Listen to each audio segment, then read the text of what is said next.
Hi guys, this is just a quick video about this USD JPY trade. So just looking on a daily chart here, I'm looking for continued USD strength as mentioned in the chat, and looking for pairing it with the Japanese yen.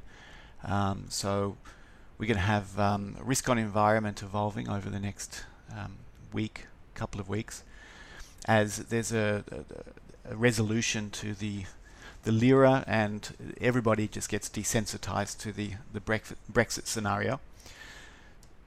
So what I'm looking at here is, here's a resistance line all the way back from this point where support became resistance, and I'm looking for it to become support again. Now if I drill right in, this is the daily chart, I'm looking for it to tag 111.15 to get an entry. But I've decided to drill down and take an entry, a scalp entry, on a lower time frame.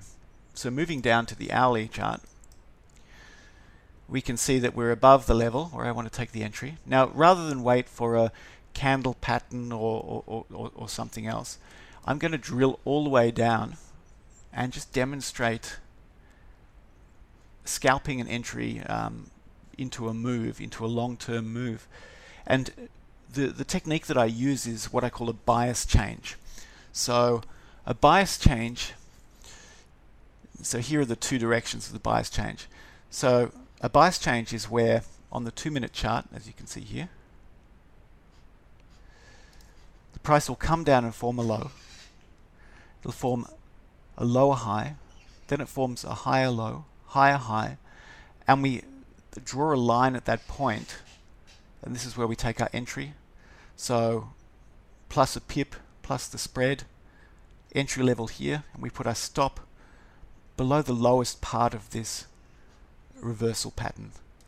So here are two versions of it: lower low, lower high, lower low, higher high, higher low, and it triggers.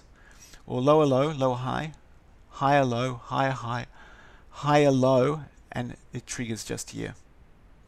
So this is what I'll be looking for on this chart. So I'll come back and make another video if it triggers. If it continues to trend lower and doesn't give me the bias change and moves down below this area, then that will void the trade. Okay guys,